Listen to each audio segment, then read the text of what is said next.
Break के बाद एक बार फिर से आपका स्वागत है। लगातार हमारे मेहमान हमारे साथ जुड़े हुए हैं। यशपाल मलिक जी हैं, डॉक्टर नरेश कुमार मौजूद हैं, साथ साथ बीजेपी के नेता विजेंद्र गुप्ता जी भी हमारे साथ जुड़े हुए हैं। उनके पास भी चलेंगे, लेकिन उससे पहले, उनके पास जाने से पहले, उनसे जब तक हमारा संपर्क होता है सीधे हमारे साथ वो जुड़ते हैं, उससे पहले यशपाल मलिक जी ने जो बात की, डॉक्टर साहब मैं आपसे जानना चाहूंगा, इन्होंने सीधे सीधे आरोप लगाया, बरगलाया जाता है, वादा किया जाता है लेकिन धोखा दिया जाता है। ऐसा ही शीला दीक्षित जी ने किया, ऐसा ही बार बार चिदम्बरम साहब ने किया। सीधे सीधे यशपाल मलिक साहब कह रहे हैं, ये तो कहते हैं हाँ मिलना चाहिए, हमें लगता है, लेकिन दिया नहीं जाता। आप इस पर क्या तर्क देते हैं? देखिए,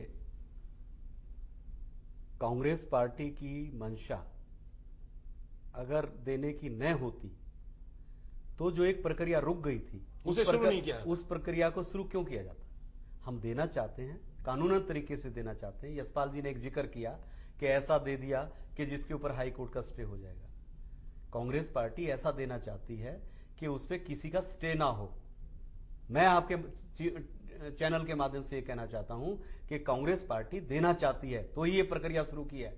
अगर इनको मिलना चाहिए तो उसकी प्रक्रिया चालू है। उस प्रक्रिया के तहत नेशनल ओबीसी कमीशन सर्वे करा रहा है। बहुत जल्द ही वो सर्वे हो जाएगा और उसके बाद कांग्रेस पार्टी उस सर्वे के मुताबिक इसका क्या सर्वे रिपोर्ट में आता है उस पर डिसाइड किया जाए। चलिए हम बीजेपी की भी राय जान लेते हैं। बीजेपी नेता विजेंद्र गुप्ता जी हमारे साथ जुड़ गए हैं। विजेंद्र जी स्वागत है आपका एमएचए न्यूज में।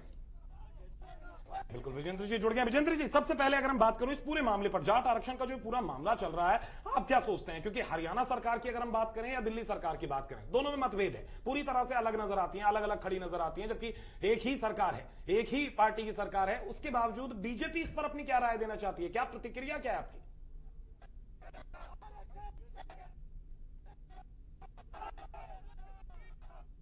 और उनके सेंटिमेंट्स को हमेशा प्रोवोक किया गया है, उनको उकसाया गया है। लेकिन जब विषय आता है कि उन सेंटिमेंट्स के आधार पर जब जाट हक की बात करता है तो फिर सरकारें हाथ खींच लेती हैं। हम सब जानते हैं कि सुप्रीम कोर्ट के आदेशों के बाद ये संभव नहीं है सीधे तौर पर। क्या सरकार इसका रास्ता निकालना चाहती है? क्या दिल्ली के मुख्यमंत्री जिसने वादा किया था आज?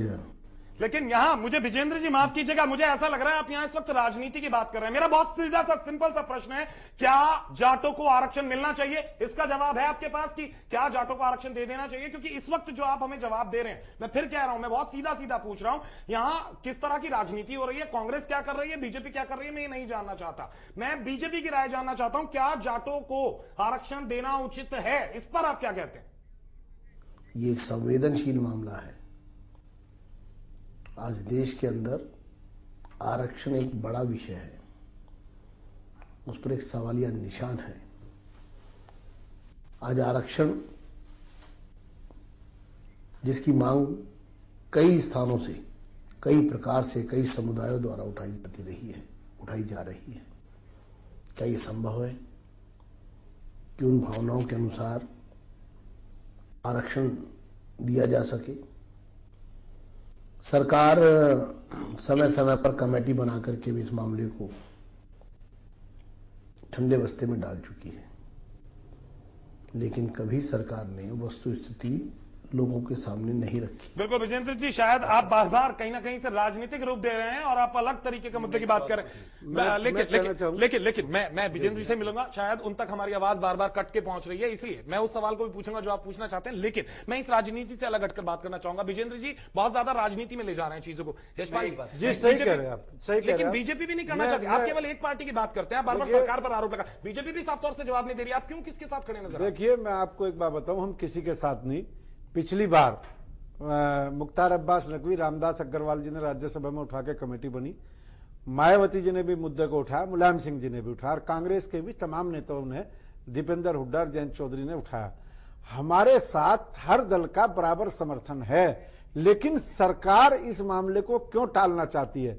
अभी भी मुझे उम्मीद है। मैं एक काम करता हूं विजेंद्र जी से, नरेश जी आप भी कुछ कहना चाहते हैं? मैं चाहता हूं आप पूछिए क्या कहना चाहते हैं। विजेंद्र जी, आपकी सरकार दिल्ली में थी, आपने तो गांव के लोगों का जो रूरल एरिया का 5% मिलता था वो भी काट दिया था स्कूल के दाखिलों में। और अभी भी आपका जो भाषा है, मुझे नहीं लगता कि आपकी भाषा कोई ऐसी भाषा है जिससे लगे कि जाटों को आरक्षण मिलना चाहिए? बिल्कुल विजेंद्र जी, मैं चाहूंगा इसका जवाब दें आप। ये एक संवेदनशील मामला है।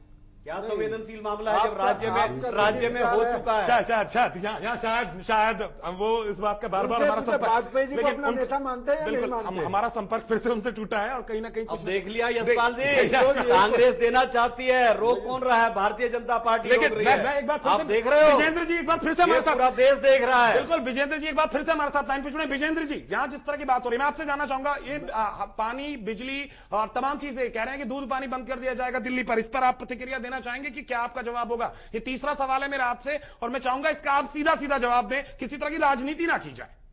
किसी भी वायलेंस का भारतीय जनता पार्टी कड़ी निंदा करती है। वॉयलेंस का हुआ जो चीज हमारे पास है उसको रोक लेंगे। मैं चाहूंगा एक बार उनकी बात पूरी व्यापक हो। जी जी बिल्कुल विजेंद्र जी, ये संभव है, लेकिन वो एग्रेसिव होगा, वायलेंट होगा, उसकी हम बिल्कुल कड़ी शब्दों में निंदा करते हैं। विजेंद्र जी बहुत बहुत शुक्रिया। विजेंद्र जी से लगातार हमारी ना आवाज उन तक सही तरीके से नहीं पहुंच पा रही, लेकिन बार बार वो कह रहे हैं कड़ी निंदा करते हैं। लेकिन यहां इसकी मैं बात करूं, अब बीजेपी हो, कांग्रेस है या कोई भी हो, यशपाल मलिक जी, निंदा करने की बात वो भी कहती है और हम भी बार बार कहते हैं, इस तरह के आंदोलन से हल क्या निकलता है? इस पर आप क्या कहें? भैया, अगर हल ना निकलता तो 19 साल बाद गजट नोटिफिकेशन ना होता। अगर हल नहीं निकल रहा था तो हमारी बात ये, जब हम रामलीला मैदान आए, कई लाख लोग रामलीला मैदान में थे, मेरठ में हम 5 लाख लोग थे, इनकी पार्टी की मिनिस्टर वहां गई, उसने विश्वास दिलाया 2009 में। हम लोगों ने इनके सामने प्रदर्शन किए, हम लोगों ने इनके सामने अपनी जो ताकत थी वो दिखाई, हमने अपनी मांगे रखी, हमने ज्ञापन दिए, हमने धरने प्रदर्शन किए, हमने चंडीगढ़ में धरने प्रदर्शन किए। 11 राज्यों में धरने प्रदर्शन करने के बावजूद जब कोई रास्ता न बता, 25-26 नवंबर को कॉमनवेल्थ गेम के बाद हम यहाँ दिल्ली के जंतर मंतर पर आए, 2 दिन यहाँ पड़े रहे, किसी ने हमसे बात नहीं की।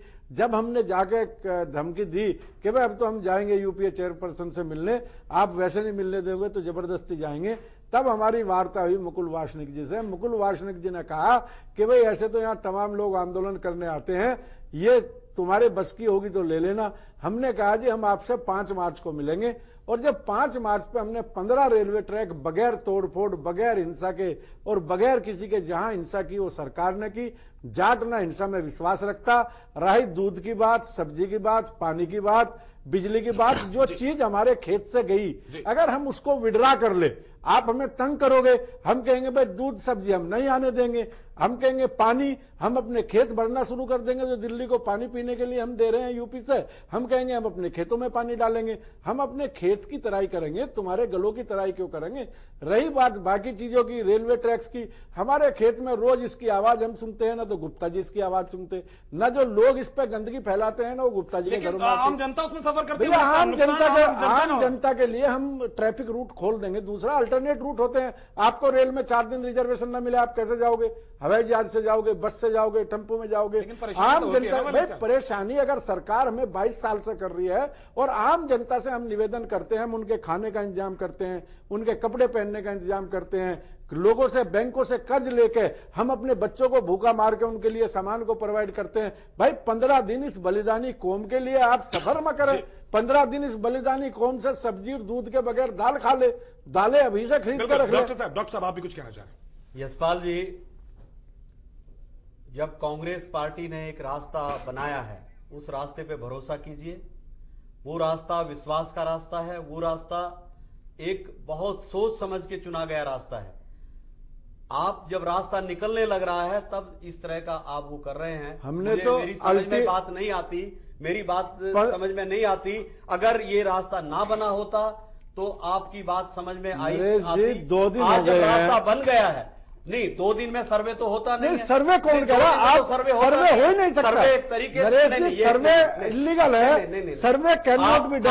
आप लीगल का फैसला करने वाले आप यशपाल जी होते कौन? एक्ट में लिखा नरेश जी, एक्ट में लिखा है, स्टेट की रिपोर्ट आएगी, कोई अमेंड करके तभी ये रास्ता निकाला। एक्ट में ये लिखा है। मैंने आरटीआई में पूछा, वे सवाल सब नरेश जी, कल आपके मित्र वहां पे हैं, आपके जानकार हैं, आपकी सरकार है, कल तो खुद वकील हूं, मैं आपसे तभी बात कर रहा हूं। अगर कोई रास्ता नहीं होता तो मैं अगर उससे नहीं कर पाता।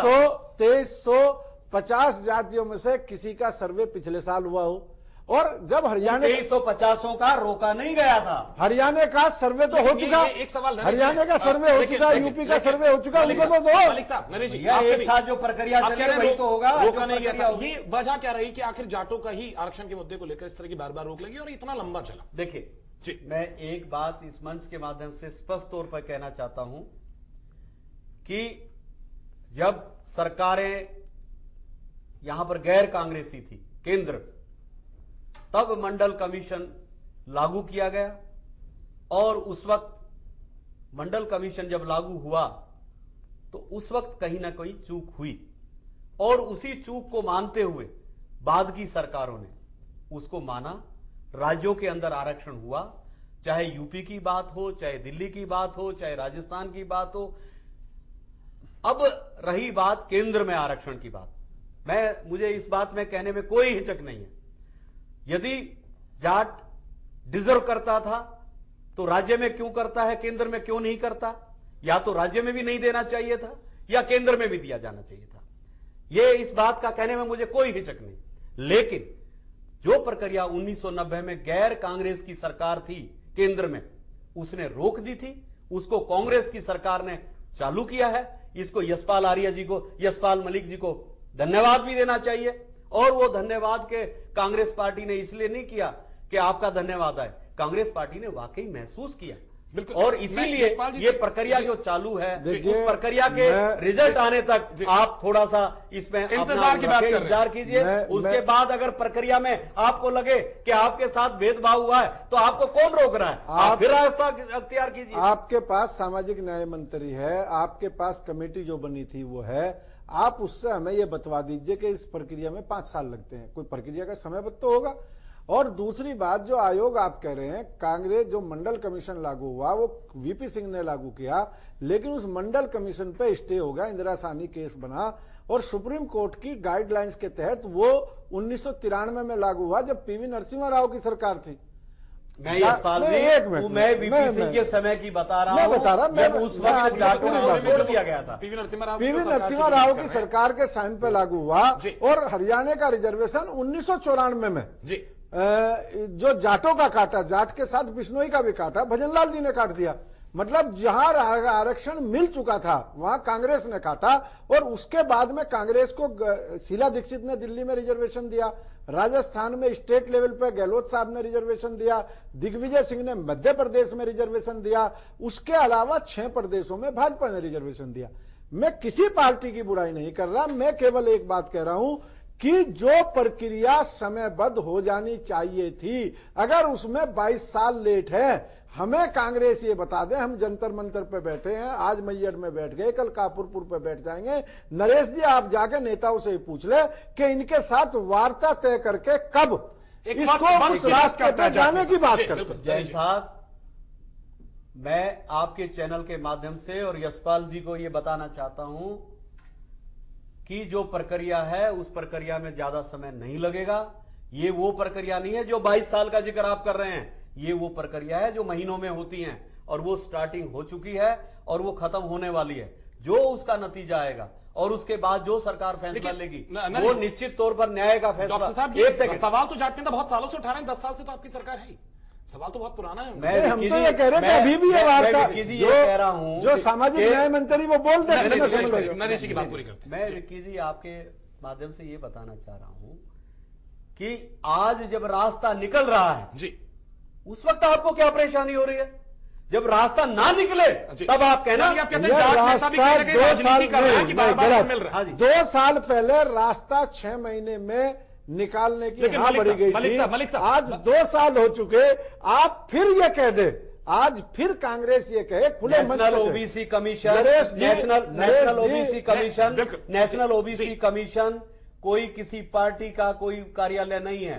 नेशनल ओबीसी कमीशन का जो चेयरमैन होता है हाई कोर्ट या सुप्रीम कोर्ट का रिटायर्ड जज होता है और वो प्रक्रिया उनके अंतर्गत चली हुई है। अगर मैं इस चैनल पे झूठ बोल रहा हूं तो आप जाके नेशनल ओबीसी कमीशन में पूछ लीजिए क्या वो चल रही है प्रक्रिया या नहीं चल रही। लेकिन यहाँ मलिक साहब एक बार आपको लगा वो आरटीआई से मैंने पूछा, वो प्रक्रिया नहीं चल रही। लेकिन चलिए आरटीआई से वो कहते मैं आरटीआई देने के लिए तैयार हूँ, टीवी पे खुली बहस में आप चेयरमैन को यहाँ बता ले मैं इस नरेश बात से जी, बिल्कुल सहमत नहीं हूं। नरेश जी, जो नेशनल आरटीआई ओबीसी मेरे पास कमीशन आई, में आप ये उसका प्रक्रिया जवाब मैं चल रही देने के लिए चलिए, तैयार हूं। नरेश जी कहते हैं चल रही है, आप कहते हैं आपके पास आरटीआई मौजूद है, नहीं चल रही। उसमें लेकिन मेरा क्लियर सवाल लिखा, थोड़ा सा कोई प्रक्रिया विचाराधीन नहीं है, मैंने पूछा। चलिए, मैं मलिक साहब एक सवाल आपसे जानना चाहता हूं। बार बार कांग्रेस की तरफ से भी और तमाम और नेताओं की तरफ से भी ये आरोप जाट नेताओं पे लगे हैं कि जाट नेता राजनीति करते हैं कहीं ना कहीं जाट आरक्षण के नाम पर, क्योंकि आप में भी कई धड़े नजर आए थे बीच में। देखिए, जहां तक आप धड़ों की बात करते हैं, जो भी आंदोलन में धड़े क्रिएट करती हैं वो सरकारें करती हैं, और पिछले 4 साल में, 5 साल में, 6 साल में, 7 साल में किसी धड़े ने कोई रैली की हो, किसी धड़े ने कहीं भीड़ दिखाई लेकिन हो, बटे में तो है ना, ये तो कोई आप नहीं। मानेंगे। देखिए क्या है, आप किसी को खड़ा करके कहते हैं कि जी ये भी एक धड़ा है, वो भी वही नाम लिखने लगे कि जो यशपाल मलिक है, मैं भी वही हूं। इन चीजों का कोई फर्क नहीं। अगर वे आरक्षण की मांग कर रहे हैं, वे धड़े अगर वे आरक्षण की मांग कर रहे हैं, हाँ वे कहे कि जाट को आरक्षण की आवश्यकता नहीं, तब तो आप धड़े कह सकते हैं। एक छोटा सा वे भी जाट को धड़े जो इनके हैं, जो धड़े बनाए गए, वो भी कहते हैं कि आरक्षण कहीं ना मिलना कहीं चाहिए। ये आरोप भी लगातार जाट नेताओं पर लगे हैं और जाट आंदोलन पर लगे हैं कि किसी हर तरह से राजनीति से प्रेरित नजर आता है। ये राजनेताओं की तरफ से भी कहा गया और कई चीजें भी निकलकर सामने आई, क्योंकि अलग अलग बातें सुनने को मिली। इस पर भी चर्चा करेंगे, एक छोटा सा ब्रेक लेते हैं, जल्द लौट